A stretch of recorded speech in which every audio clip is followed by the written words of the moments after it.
Hi there, my name is Peter Hartman, and you're watching The Appreciationist, the pre-show. The pre-show starts every Wednesday at 6:45 p.m. and it goes until 7 p.m. when the show begins. The pre-show is where you can make sure that your webcam works, make sure that your microphone works, make sure that everything is above board. Let me just fix this here.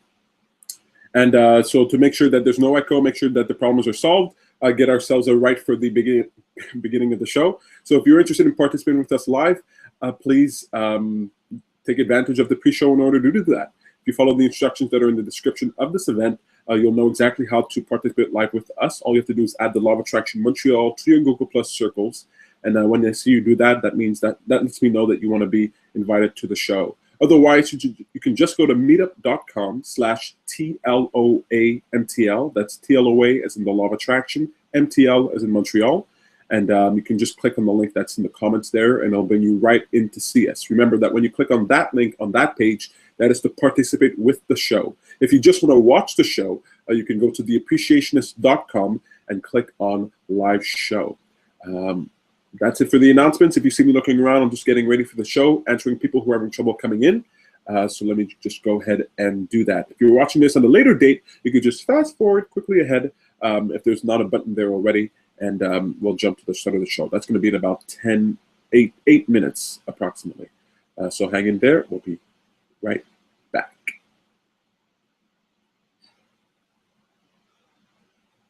What I'm doing right now is that I'm taking the link for the show and I'm posting it so that people can come on if they're having any trouble. So if you don't want to go through the whole rigmarole of adding Law of Attraction Montreal to your circles, to your Google Plus circles, then you can just click on that link. It's right there right now on our meetup page at meetup.com/TLOAMTL. That's TLOA as in the Law of Attraction, MTL as in Montreal.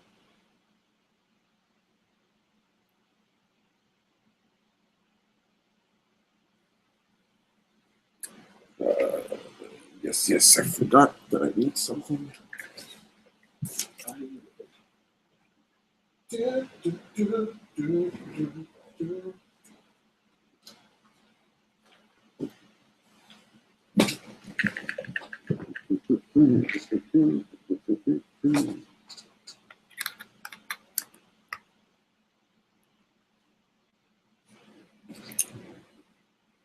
Okay, go.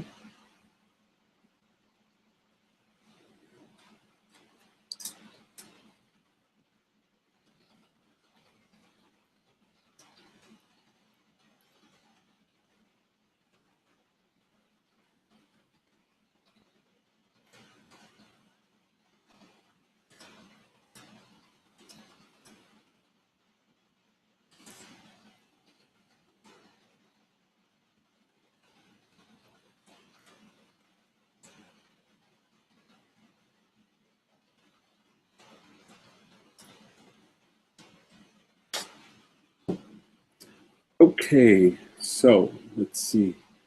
I wonder who's going to participate with us in the show tonight. I never really know. We have a few people RSVP to the show. I know a few people are watching. Received a couple of messages here or there. So let's see who's going to be here.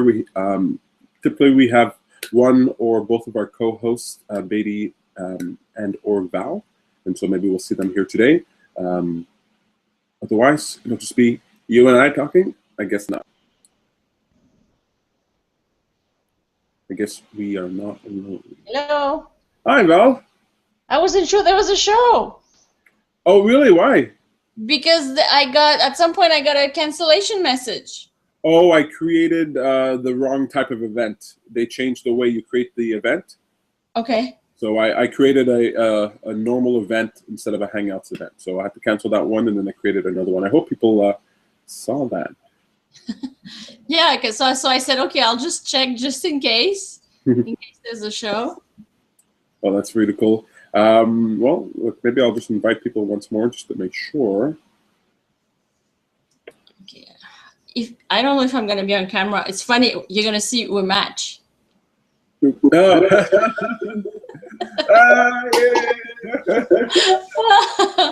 I don't know if we. Well, yeah, we match. We have the same haircut, of course. That's what I meant.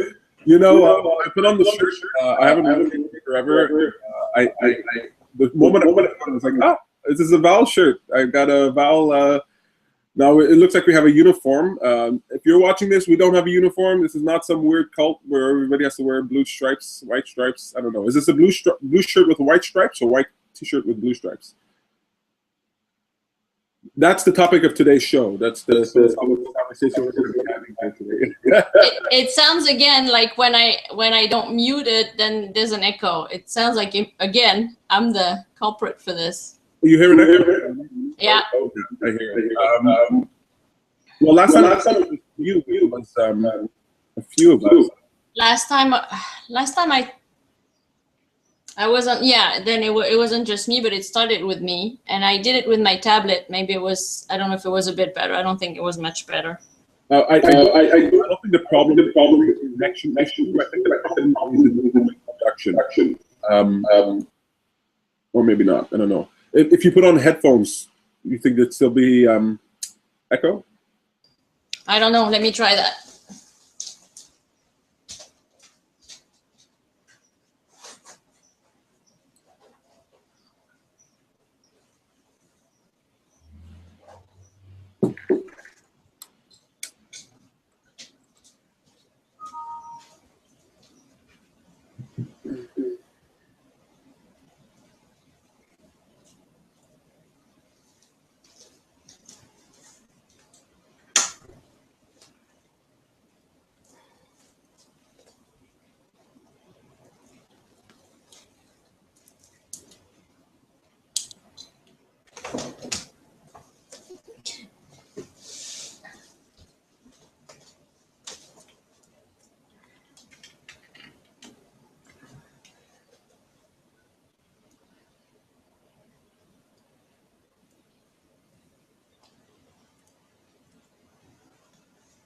Okay. Let me see if I can be too far. Okay, my cat is all over my earplugs because it's fun. Okay, let me do this. You have to talk now and do a test. See. 1, 2, 3. Is there an echo? Echo. Sounds fine to me. Sounds fine to me. I just have to lower the volume because you were pretty loud in my ears. I'm glad I didn't yell. There's actually two things that happen that can cause a delay, an echo. One is just a connection issue, but the other one is when we're speaking, what happens is that my voice comes through your speakers, right? Yeah. Well, I'll give it to us. All right, yeah, because that is like everything is all right. No worries. We're gonna make it. Yeah, what happens is that as my voice comes through your speakers, Google tries to reduce that noise, so it uses my voice to cancel out the sound that's coming out through your speakers. But sometimes that doesn't work so well, so you actually do hear the sound. Okay. The sound gets picked up through your microphone. So with headphones, that mitigates that because the sound isn't coming out through your speakers. So if the headphones are working, that tells me it's not a connection issue. That is a noise reduction issue. Hey, baby, how you doing? Hey, Peter, I'm good. Hi, Val. You look a little like a deer in the headlights. Are you okay? Yeah, I did about 45 minutes of Zumba at home. At home? Yeah, on YouTube. Nice. My membership with the gym ended. I only did 3 months for the winter. It's like $100 a month, so it's kind of expensive. Yeah. Summertime, sometimes I go biking or running. I have more options, but today is kind of very hot and humid outside. Doesn't feel good to jog or bike. So, well, that I could really get. And if you're able to do it at home just as easily, or is it the same? Is it worse? Because there's no other people, right? No other people, but when I go to YouTube, it's like a virtual class. You see the instructor, and she has a couple of students. But the floor that I have at home is not really meant to be jumped on, and it's a little bit slippery. So gym is kind of better, and the air conditioning at the gym is better too. Oh, that makes sense. So, well, I hope you find some solution to that. Maybe there's some other type of Zumba class that might be cheaper, but the fact that you're able to do it at home, isn't that cool? Isn't that amazing, the technology that we have, that you can have a sort of virtual class at home? And I think it's amazing that you have the discipline to do it, honestly. For the love of food, I keep on eating, so I gained like 10 pounds. So I have to do something about it. And the TV I have at home is a smart TV. It's really good. It works with, I could use my iPad to go on YouTube and connect to my TV and play whatever I can search on YouTube on my tablet, like play it on my TV. So, you know, when you're searching for things on your TV, you have to use the tiny remote control to type in letters, and that's like a pain. So instead of using the remote, I can use iPad to find the video on YouTube and just directly connect it to TV and play it on TV. So I find that's cool. Yeah, that's very cool. We did something like that at Cynthia's place. I think we were watching videos, listening to music or something. It was cool. One day, actually, it's already happening now, but one day soon, every student will be able to connect to a virtual classroom. Can you imagine being taught math by the best math teacher, and the teacher's teaching 1 million students, 1 billion students? I want to be able to live in that world. I want to be able to. Oh, do you guys? Oh, I'm going to go off here on a little bit of a rant, but. You guys don't know it, I'm sure of it. Anyway, there's this game called League of Legends, okay? It's just this online game that people play. And you guys probably don't know this, but there are tournaments. There are actual, just like sporting tournaments. There are tournaments for video games, where people play video games, and League of Legends is so popular that people make millions of dollars playing this game, winning this game. And it finally made it to ESPN. So ESPN now has video games, and now we're going to be exposed to that. Now, what's cool is that, okay, the video games that's right there now, it's not going to have mass appeal, but there are other super realistic video games like hockey, basketball, boxing, that I do feel that people will tune in live to see people playing games and getting paid to do it. And that's another step in the sort of virtual reality taking over that I'm actually looking forward to. When you're seeing two people boxing, and they're not really boxing, they're just... and everybody's getting as excited, then we're going to see some very interesting things happening. Really feels like the future. Definitely, the future is now. TELUS had it right, you know, who knew? So today we're going to be talking about, so we have to start the show, but today we're talking about... inner peace. That's right, letting go in respect to inner peace. So it's a conversation that I've had a few times in the past couple of weeks, and I just thought, hey, it might be fun to have that conversation live here on the air. You guys up for that? Yes. Cool. Who wants to go first for a moment of appreciation? I'll go. Val? Okay, cool. Betty, second or last? Second. Perfect. So Val, Betty, then I. I think it's just us for here today, so we should have a pretty, maybe the show will end on time today, 30 minutes. I think we can do it. You guys ready? Ready. Yeah. There we go. Hi, my name is Peter Hartman, and you're watching The Appreciationist.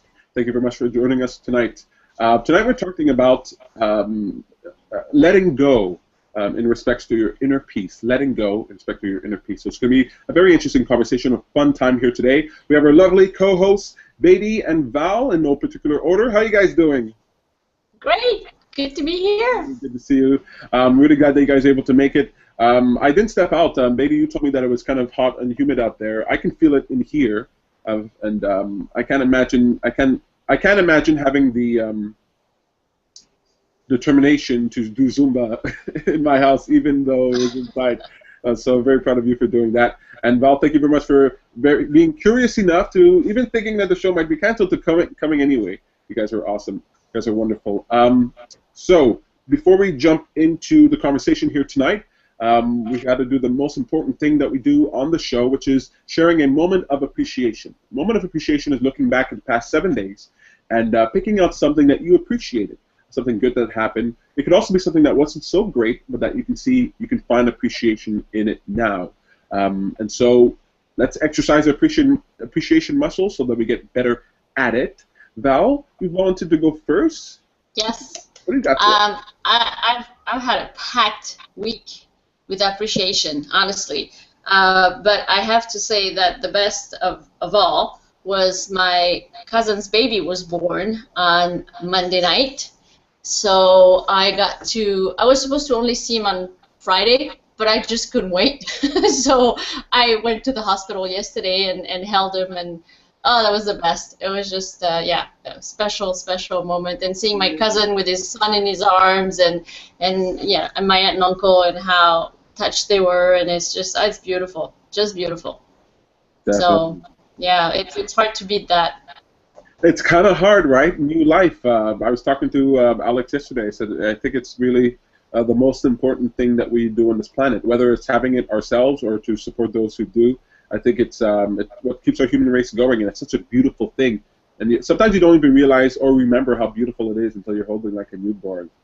I mean, such abandon and trust in anybody who's holding him. It's like, who cares? Like, it's all good, you know? This is just beautiful. It's cool, and it's very cool that we live in a world where every single human being requires two other human beings to make them. And so if that doesn't tell you that we are designed to be supportive and social and work together, I mean, nothing does. No one here could have survived on their own after they were born, not a single person. We all need other people. So really, really cool. What's the baby's name? Louis. Say again? Louis. Louis. Oh, Louis. Welcome to the world, Louis. You're going to have a fun time, especially with a family like that. What else? You said your week was packed.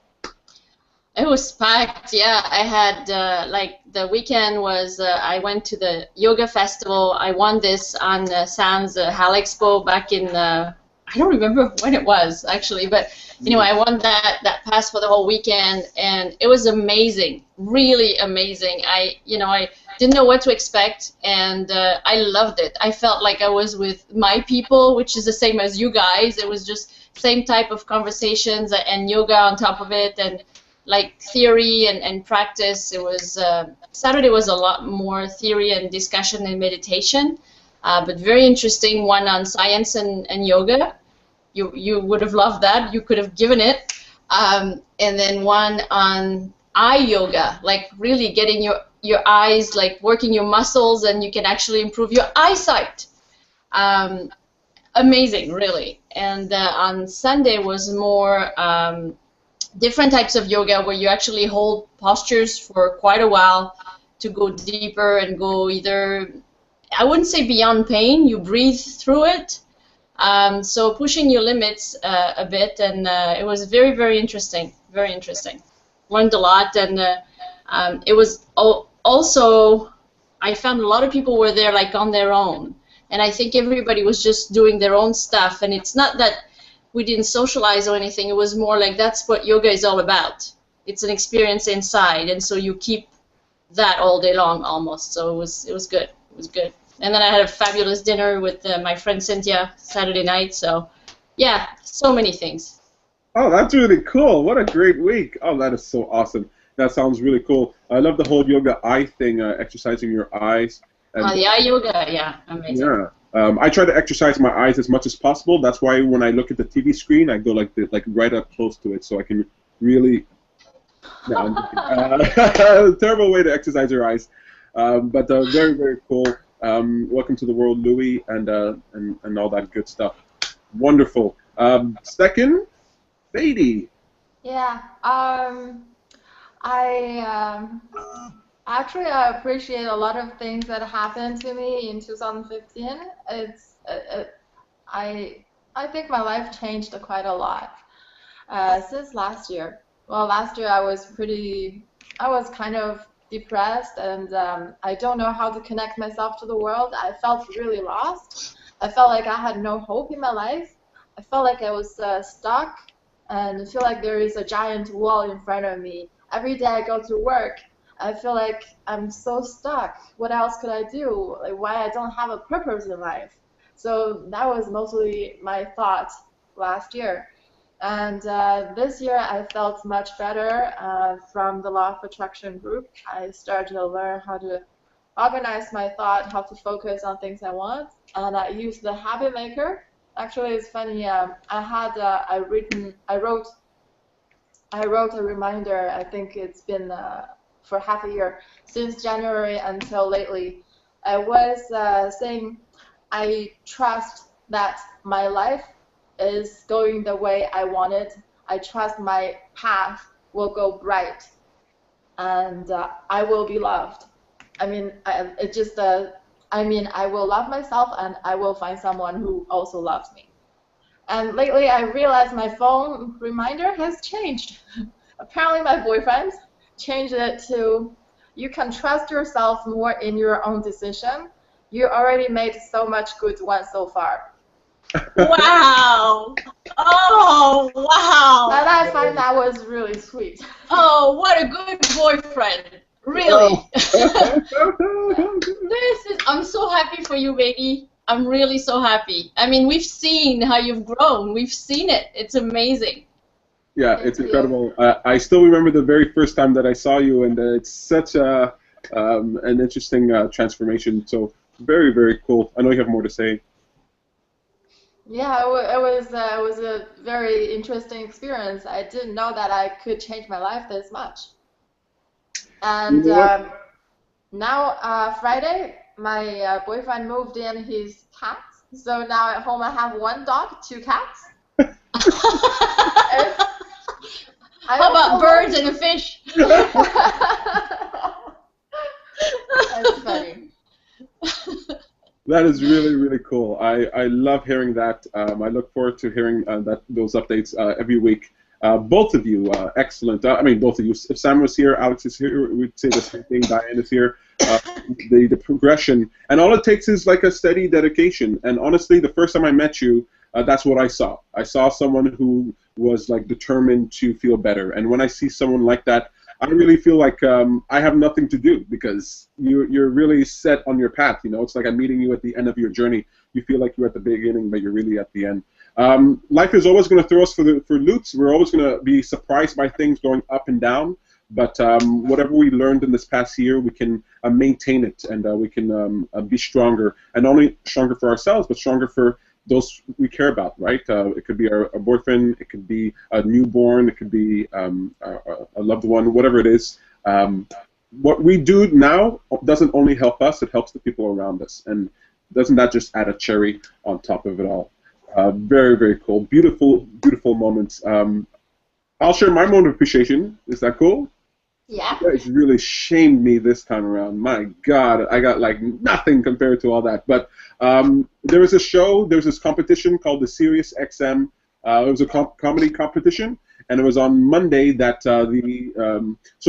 tons of people applied for the competition. It was a national one, all of Canada. A lot of comedians that I've been talking to have applied, and then some of them got on. So there were auditions for those who were selected for Montreal. And so we went to the show on Monday, Sam, Tom, and I. And there were, I think, 11 comics. It was like a great, great show. Everybody was really funny.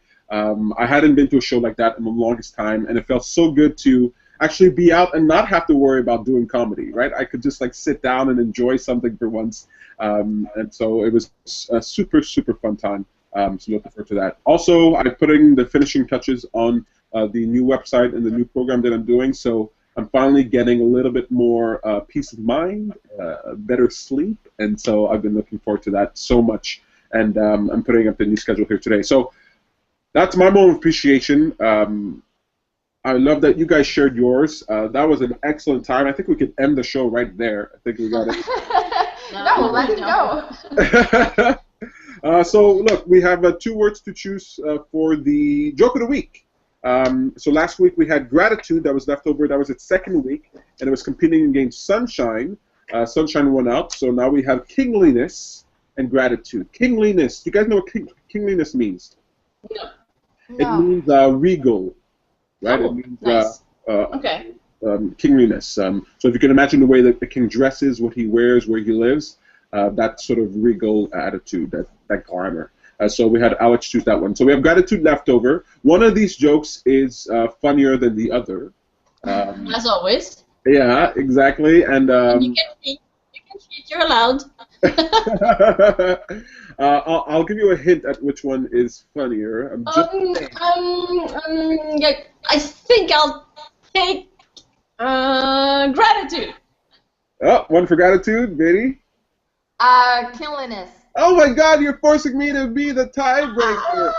Love it. No. Okay, you know what? I was gonna go with kingliness just because I know the gratitude one is the funnier joke, because I chose it. But I'm gonna go with gratitude because Diane chose this word. I thought it was great. I don't know what's wrong with you guys. You guys haven't picked it for 2 weeks now. No, I'm kidding. But we're gonna read gratitude. What should we have for next week? Rain.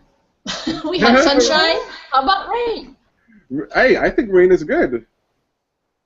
My mother used to tell me growing up that anything that comes from the sky is a blessing from God. Actually, let's go with raindrops. Rain. I don't know. Yeah, it sounds, I don't know. It sounds like more fun. I like it. I like it. I really like it. My mom used to tell me that anything that comes from the sky is a blessing from God. And I think that was just an excuse so she felt better about having birds dump on her. But, Come on. you know, but in the old days, people appreciated rain a lot more than we did. You know, when you lived on farmlands and when there was no water in where you lived, it mattered so much that you had rain. So I think raindrops are wonderful. It kind of has that musical sound to it. Raindrops are falling on my head. It's raining now. Actually, okay, I'll go later. It's probably raining in my bedroom right now. Oh no! Well, go if you have to. Okay, hold on. Go. If it's raining, it's raining. Go close your windows. It looks sunny where you are, Biddy. Is it raining outside? It's my light. It's on the ceiling, so Makes things brighter. But actually, it looks very gray and probably raining. Okay, cool. Well, we'll let Valerie close her windows. I'm just going to load up my joke here. It is the funnier ones. Well, at least I hope it's the funnier ones. So let's go here. This is a live show, people. It's a live show. Okay, here we go.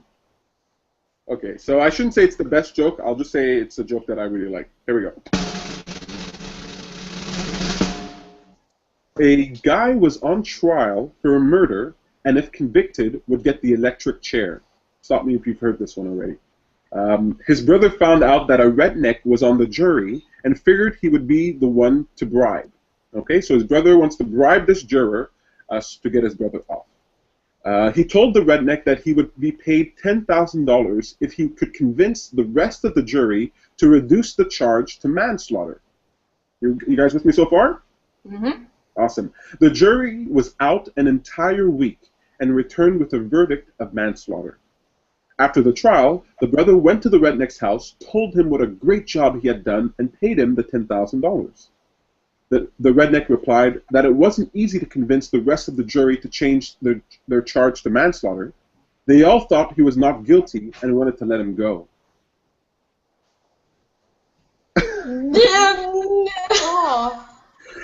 The brother paid $10,000 to get him to get manslaughter, but the brother would have been free. Yeah. Okay, sorry. It's like, yeah. That's why we have a laugh track now. No. That's it for the show. We're done today. We're done today. That's the end of the show. You guys all been wonderful. I'm going to have to say goodbye to my co-host. My goodness. So sorry. It's your fault. It's gotta be. Okay, fine. I hyped it up. I'm sorry, Diane. I thought I was giving you a good joke for your word. Turns out that Val and Baby don't have a sense of humor. They just No, don't. that's it. That's it. We're not today. It happens. Okay, look. Since that one failed so badly, I'll read you another one. Okay. Oh man, that's it. We better laugh at that one now. No pressure. Okay. Okay. This is short. Police in Los Angeles had good luck with a robbery suspect who just couldn't control himself during a lineup. When detectives asked each man in the lineup to repeat the words, "Give me all your money or I'll shoot," the man shouted, "That's not what I said!" Okay, well, we got half a laughter on that one. Okay, I don't know. Why am I doing comedy? Maybe... anyway. I don't know. Maybe this week you should have just watched. Oh my goodness, so mean. You guys are awesome. Look, when the jokes go well, it goes well, but when they go badly, it goes even better. I want to let you guys know very quickly for our segment, what a great idea. What are great ideas? I point you in the direction of an idea, a product, service, a website, an app that's worth your attention, because whatever we give our attention to becomes a bigger part of our experience. So why not give our attention to great ideas? This week's great idea came to me from our friend Christine, who told me about, have you guys ever heard of silent discos? Well, yeah, lately somebody mentioned it on Facebook. It's really cool. So what you do is that if you go to silentdiscosquad.com, silentdiscosquad.com, what people do is they download this music. The music plays live for everyone. So all you have to do is put your headphones in, and everybody hears the same music at the same time. And they go outside to a park or somewhere, and they dance like an outdoor disco. And all you have is the music in your ears. You don't have to annoy the neighbors. And if you take them out, you can talk to somebody. And so how cool is that? Yeah, nice that you can have a conversation without, having to yell, and that everybody's enjoying the same music still. So it's really nice. That's really cool. Just so you know, Sam was asking me if we can see your questions. Yes, Sam, we can see the questions there. I forgot to mention it. But a silent disco, when I first heard this, I thought, oh man, we're going to change the clubs, right? Let's make silent clubs where people can just hear the music. Anybody here ever been to a bar and a club trying to talk to someone? Now it's just impossible. And so I thought this was really cool. And it connects people. It connects people to their city. I think it's a great idea. So silentdiscosquad.com. We'll have to try to remember to put that on our Facebook page and theappreciationist.com. But I want to jump into our conversation here today because I want to try to end on time, but I really actually think this is a very important conversation to have. So we're talking about letting go, okay? And I want to talk about letting go in the context of inner peace. So someone says something to you that's mean, it's not nice, they're rubbing you the wrong way. Do you stand up for yourself, or do you ignore them and let it go? What would you normally do? I think it depends. I think I've done both. Can't remember now, but I remember doing both. Sometimes it's like, hey, and I would stand up, but then some other times it's like, oh, well, is it worth it? But honestly, I can't remember instances of that, really, so it's hard. I think it depends on your mindset that day, maybe. Yeah, I think it matters the mindset that day. I'll give you a very simple example. We had a meetup, well, it's happened in a few meetups where someone will express an idea, someone else will disagree with them, but not in the most tactful way, right? They'll disagree, but kind of like not the best way they could disagree. And then the other person will take offense. And I've heard the statement, well, if I don't stand up for myself, if I don't, go back on it, then I'm not being true to my authentic self. And I always wonder when people say that, because I'm thinking your authentic self needs to fight, needs to be in conflict just because this other person disagrees with you. Maybe if you're in a conversation with someone, you're with friends, or maybe it's not even a friend, and you have a conversation with them, they say something to you, you don't like it. It hurts your feelings. Do you feel compelled to address it, or do you typically tend to let things go, or does it depend on the day? Well, if the friends, if we're kind of close, and the other people that's around us at the moment are kind of close, I might just point it out, because I'm kind of confrontational. So I think it may not be a good thing, but that's the way I am. I probably point it out, and I try to do it in a nice way, but sometimes people get offended, and it turns out not so pretty. But yeah, that's kind of my weakness. Is if I don't feel good about something, it just shows on my face. Even before I talk, like my attitude, everything has been set in the mood that I'm trying to point out the fact that I'm not happy. I completely get that. From what I hear from people is that they want to stand up for themselves. And there are a lot of people who don't typically stand up for themselves, and so they take a point of pride when they do it. And so I don't want to knock anybody who's standing up for themselves in any way, okay? Even if you want to fight somebody, I say go ahead and fight if that's what you feel compelled to do. I believe that people should do what they feel inspired to do, whether it's a good thing or a bad thing, just be true to you. But there's a larger point here that I want to make. I started making my peace with other people when I realized that the same habit that I had in confronting other people with what they said, I had with myself. My internal dialogue, I would argue with myself. Have you ever had this, where you're arguing with your own mind? Well, when I learned to make peace with other people's complaints and other people's rudeness, I was actually able to make peace with the voice within that was critical of myself. I can be overly critical of myself, and that is a character that is within me, and I can't imagine that person ever going away. But when I started forgiving other people in the moments that they said something mean to me or not nice to me, it began to be easier to forgive myself when I was critical of myself. I was able to ignore my own voice easier because I had practiced with those outside voices. Does that make sense? It makes sense, but it reminds me of something that I've done that was kind of the reverse. I remember a reaction of a friend of mine that kind of bothered me, hurt me a bit. It wasn't huge, but it bothered me. And once I remembered that it's probably a mirror of myself, and once I realized that that was really, yeah, it's a bit the opposite of what you were saying. So I realized it was just there was a part of me that thought what she was thinking about me. And once I realized that, it was very easy for me to let go and not be hurt and not be angry at her, because it had everything to do with me.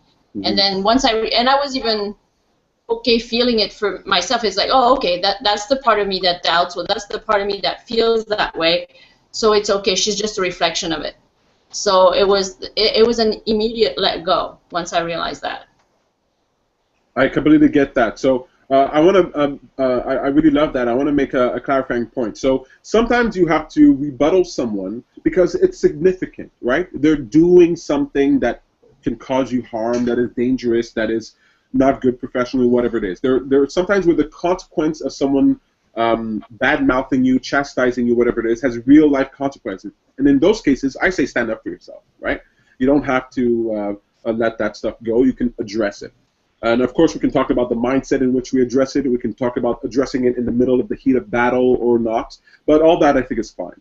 What I'm referring to is specifically those moments where the hurt feeling is about something that is so easily ignored. That to me, my rule is, if the solution to this problem can be achieved by me just letting it go, then I let it go. Right? Somebody sends you a bad message, a bad email. If I can just let it go, if I can resolve the conflict myself, I don't need to involve them. If I can just make peace within myself, then I typically do. Even if I could stand up for myself or be true to myself in some other way, if it's a small enough issue that it can be resolved by me walking away, then I do. Does that make sense? That makes sense. Yeah. So I can make fun of Beatty and say, you know, where's your uniform? You know, where's your blue striped t-shirt? You know, you're not one of the gang, right? And Beatty could take offense at it. You know, why is he picking on me? Well, sometimes people will be like, they'll send me a message, go, oh, you picked on me and I don't understand why, and blah, blah, blah. And if it was me, I'd just be like, so what? Not wearing the shirt. Move on. Oh! Oh, so cute! Oh, sorry, keep going. No, not keeping going anywhere. First of all, are you like cats more or dogs more? Initially I like dogs more, but now I find dogs are so needy and kind of crazy. Because when I get home, the dog is just jumping all over me and she tried to lick me, eat me, whatever. And she scratches me like, oh my god, it's a lot of work the moment I get in the door. But the cats are cool, calm. You know what? I completely get that. I'm sorry, I have to go on this route. I know, Val, I'm going to assume you're a cat person. Well, yeah, actually, I have mine that is being a pain right behind me right now. So, yeah. Oh, you guys are making me miss my cats so much. I love cats.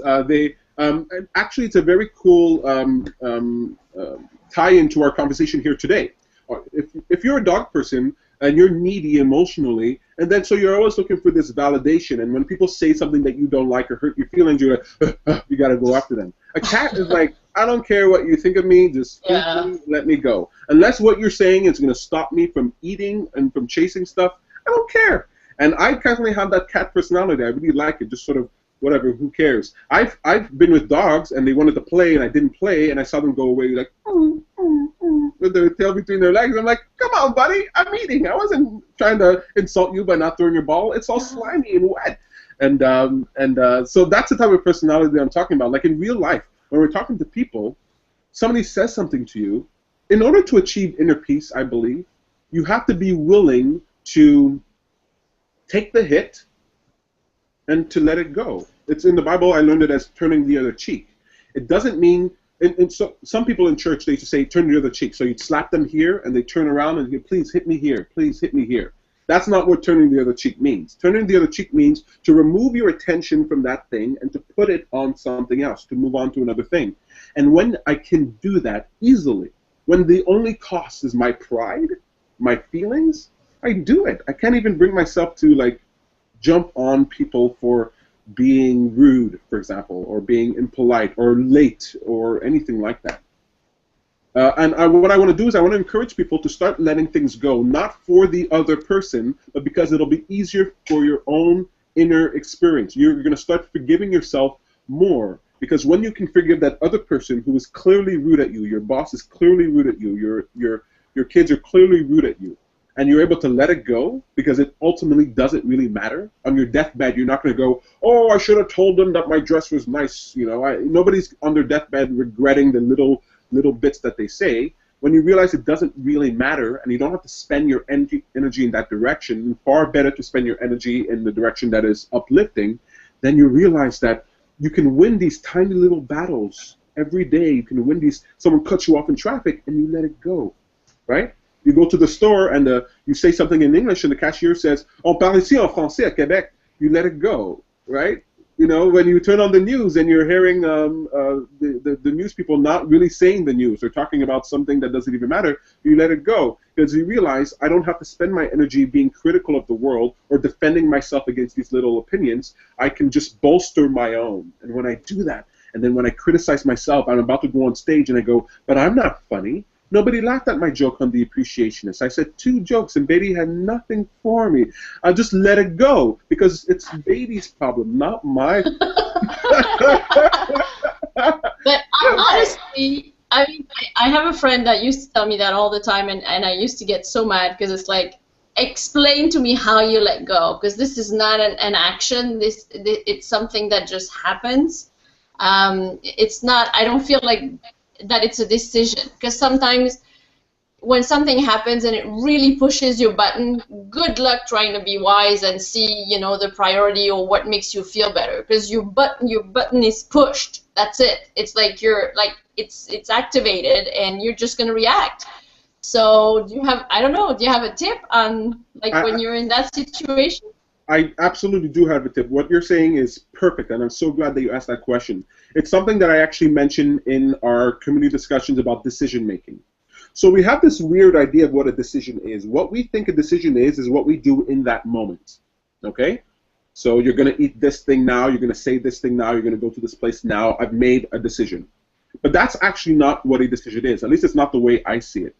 So I'll give you a very quick example. So let's say somebody's afraid of flying. They have a phobia of flying. Okay? They win a contest, and one of the prizes is to go to Hawaii. And the only way to get there is by plane. So they get the notification, you've won a trip to Hawaii. Now they have to decide whether or not they're going to go or not. But I would argue that the decision is already made even before they got that piece of paper, even before they won that prize, because they have established a pattern of behavior, a behavior that is so strong that it's called a phobia. Okay? Or give you a simple example. You're going to eat something tonight. Okay? You're thinking you're going to make a decision about what you're going to eat tonight. But that decision has been in the making because of all the other meals that you've eaten, how you felt that day, what you have in your fridge. The decision is actually shaped by all of the many choices that you make all the way up to that moment. So here's the trick. When somebody says something to you and you feel bad and you feel hurt and you want to go back at them, that is not the moment that you should try to make a decision. You want to make your decision in the hundreds and thousands of mini experiences that you're having. Okay? You put on your clothes and you don't think that you look good in your clothes, don't criticize yourself. You're going out. You're standing. You're in the metro. The door's open, and someone's standing in front of you, and you can't get out. Don't criticize them or yourself. It's the small decisions that you're making every single day, 100 times a day, that will lead to these major moments where you can choose something differently. So the trick is to start paying attention to what's happening on a daily basis, on a regular basis, and ask yourself, how am I choosing to feel right now? Because the more aware you become in your everyday life, the more power you will have to alter your pattern in the moment that it matters the most. So my tip isn't so satisfying as to say, okay, when it happens, what do I do? What I'm saying is, way before anything happens, develop a pattern of a perspective on life, a way of thinking that in the moment that it happens, it gets translated into a decision. So I don't want to tell people there's this magic bullet. I want to tell people it's the same solution for everything. It's what you have done all the way up until that moment. If you know that you make bad social decisions when you're at work and upset, well, then don't go to work upset. Challenge yourself to feel better before you go to work. If you know that this person at this meetup is causing you trouble, before you get to that meeting, train yourself into feeling better. Prepare your mindset. Prepare yourself before going in a situation so that you won't snap. You won't. When I say snap, I mean you won't rely on a old habit of behavior, but you're going to rely on the new habit that you'd like to create. So the challenge that I'm giving you is to become more aware of the tiny, tiny little things that happen on a regular basis that you ignore. Pay attention to that so that you develop this new habit. The other habit, we all know it, count to 10, right? Calm yourself down before you make any decision. So if you ever see your cat, if you ever watch your cat, Beatty, you might notice this. You might notice that the cat, before it leaves one room and goes into another, it kind of pauses. And then it crosses the threshold. And it goes into another room, it pauses, it crosses the threshold. I learned that Abraham Hicks, Esther Hicks, she calls that segment intending. Before you go into any new moment, right? When you're leaving a room, that's a new moment. When you're leaving your house, that's a new moment. When you're going into a new environment, that's a new moment. Before any moment, pause. Think about what you're going to be doing right then, and then ask yourself, is this who I'd like to be? So taking 10 seconds before you snap at someone is a great tool. Now, but we all know the 10-second rule. Why don't people do the 10-second rule? It's because of the habit that they've built up over time. The people who do the 10-second rule are the people who care more about feeling better than about standing up for themselves for this perceived slight. And then you also want to remember, people always, if anybody is saying something to you that is not nice, either they're doing it absent-mindedly or they themselves are not happy.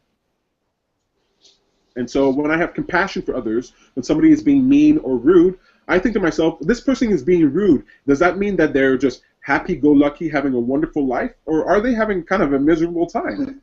Like, what if I met you, Beatty or Valerie, in the worst time of your life? Okay, you can imagine the worst time of your life, where you're feeling the worst, the down, and then you say something to me, and I go, "Oh, that's not very nice of you." Like, that's not the time to criticize somebody when they're not in their best mind, right?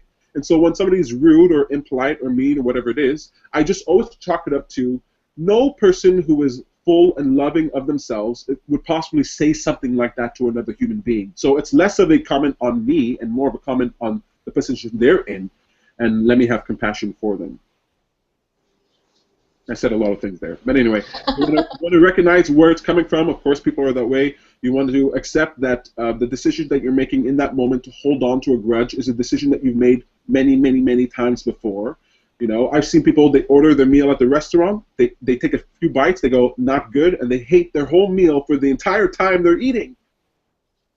Can you imagine that? Or the waiter just didn't bring them the water, and for the entire time that they're at the restaurant, they're upset that the waiter didn't bring them water. Really? Yeah, I used to be like that. Honestly, I used to be like that. In France, there was a restaurant. We would never get enough water. And I knew it from the start, and so that would ruin my whole experience every time. And then I stopped going. I mean, it took a while to get it. It was just, yeah, you're right. You're right. Yeah. That's the way it is, you know. I've been on vacation at a resort where they warned me. They warned me in Dominican. They said, we have something here called the Dominican minute. It means for every minute that passes in Canada, 5 passes in Dominican. So if somebody tells you it'll be a minute or 2, it's going to be 10, 15 minutes. But still, I would get upset. What's going on here? I'm drinking pina coladas, and I'm like, what is going on? The pillows in our room smell like mildew. Like, what is happening here? And I'm like, I'm on vacation and I still can't like let things go. You know, those are the type of attitude. And when you do that for every single thing, when you're not like, oh, it's not, you're not just, it's muggy and it's rainy outside. You're like, I'm gonna do Zumba in my house. I'm not gonna let the weather get me down. I'm gonna do it right here. You know, you're at a meeting and you have 10 people at the meetup and everybody's happy, but one person is not happy with you. You're like, I'm not gonna let this bother me. It's when you make those decisions over and over and over that you come into a bigger situation. You go, oh, I'm better, I'm stronger, I'm firmer. I don't have to stand up for myself because there's nothing to stand up for. I'm good. I don't have to prove anything to anybody by lashing out at them like they lash at me. I love this subject, so I can go on and on, but I'm really trying to hit it home. We're at 7:41. I have to ask you guys, does that make sense? Is there anything left to say in the subject? Probably lots more to say, but it makes a lot of sense to me. Go ahead, Beatty. Yeah, it makes sense. When you said there is a lot of little decisions to make on every day of someone's life, I mean, little decisions, it could come down to the words you say, like 1 or 2 words you respond to people. So it's really tiny little gestures. It's kind of hard. It's only difficult because it's a new habit. But, you know, some people, they find it hard to smile and they find it easier to frown, even though it takes more muscles to frown than it does to smile. So when we're talking about ease, we're not actually talking about how easy something is to do. What we're referring to is what we're more familiar with. And I agree, it's easier to go to work 9 to 5 every day if you've been doing that for 10 years. But there's something, once you experience the other side, then it's actually, you realize how crazy hard it was to wake up every morning doing something you hate. Like, that's the hard thing. You know what I mean? Like, we were in a meetup one time, and we were talking about business. We were talking about entrepreneurs, and we were having this conversation, and finally I had to stop everybody. I said, hang on a second. So the choice is to pursue your passions, pursue your desires, no matter the costs, or not. Like, that's the choice. I'm like, where is the choice? The choice is I can be bitter, upset, let people bother me, or I can practice for a little while and then become a person who is so hard to bother, so hard to upset. I go, yeah, it is a challenge to get to that place, but once you get to that place, it's way easier by comparison than being upset all the time, right? And so I see you, Beatty, for example, doing challenges, working on yourself, and it takes effort. But in the back of my mind, it's easier to do that than to just be miserable. Yeah. And so I like to challenge people when they say it's easier to do one thing. I go, no, it's more familiar, but it's actually harder. It's harder to, people who've had parents, you know, who send them to school, who really, it's super important that they go to school, get good grades, and have a good job, and they have to work all the time. Well, they do it, and from my perspective, it seems so hard. But for them, it's easier, from my perspective, to sit down and study for hours because it's just what they've been used to. And when you tell someone like that, go out and have fun, then they're like, I don't know how to go out and have fun. That's the hard part. But it is, of course, easier to have fun than it is to sit down and be studious. So I just want to, when anybody tells me that it's easier to do one thing, I like to challenge them and go, it's only easier because you're more familiar with it. Once you get used to something else, it'll actually be hard to do that old thing. And I draw comfort from that. Look, you guys were awesome here tonight. I had such a fun conversation with you guys. What a fun episode this was. The only downside is that Beatty wasn't wearing the uniform. So we have to, but you guys are awesome. Wonderful to have a newborn in the world. And what's the cat's name? Pistache. Mustache? Pistache. Pistache. Oh, I like that. Pistachio. Very nice. You guys are awesome. Thank you to Sam for paying attention to all the messages back there, being the nice producer. I want to thank Valerie and Beatty, my wonderful co-hosts. I have to ask you guys one last question. What's for dinner? For dinner? Tell me anything that was good in the last 7 days. I know, Val, you sent me these beautiful pictures. Was that the dinner you were referring to with Cynthia, or is that something else? Yeah. Oh. Yeah, the burger was Saturday night on Saint Denis. It was honestly the best burger I've ever had. It was expensive, but it was so good. Yeah, really, really good. And then the crepe with chocolate was the next day. for lunch on Mont Royal. So it was, yeah, I loved the place. It was kind of a 50s, 60s kind of look in there, and Elvis Presley music. Loved it. Very awesome. I was really jealous when I saw those pictures. Beatty, what's for dinner? I'm gonna have jerk chicken. Jerk chicken. Sounds tasty. I really like that. I haven't had jerk chicken in a while. I'm going to be eating the last of my merguez sausages. Oh. Like they're the last in the world. It's like those are the last ever. Well, I tend to eat the same meal for like a week or two, and then it's on to something else, just because I don't want to get too tired of something that I really love. And so I treat girlfriends the same way, you know. No, I'm joking. Yeah, sure. I'm joking. But, I'm looking forward to my merguez sausages, and then I got to figure out what am I going to eat next week. Maybe jerk chicken. That might be cool. Anyway. Yeah, it's so easy to make. I made it myself. Oh, you made it yourself? Yes. Pretty cool. Yeah, Bailey's a good cook. She cooks often. She's good. Nice. That's very nice. You know, you can get the marinade sauce from Super C. And then you just marinate the chicken. Sorry? I might try it. It sounds super yummy. You know, I'm black, so I have to eat chicken. Might as well be jerk chicken. I'm just trying to make you laugh, you guys. You guys make me so insecure about myself. Oh, yeah, like that's ever possible. Please. Well, on that note, I want to say thank you once more. Thank you, guys. Have a nice night. Bye. I won't be there next week, but we'll be thinking of you. Bye.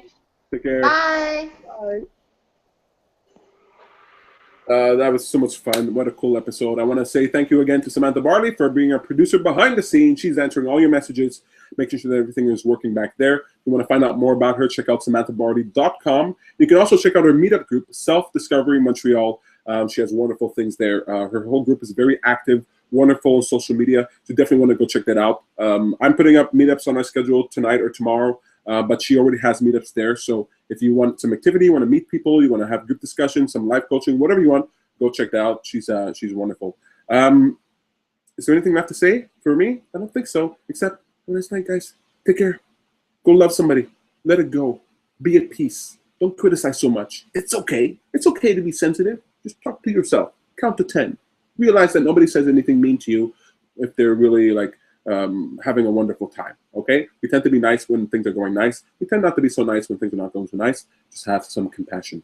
Lots more to say on the subject. We'll probably continue this conversation next week, the art of letting go, with some other premise. We'll see how that goes. If you have a joke of the week you want to submit, please send that to me. And otherwise, have a nice night, guys. Go hug somebody.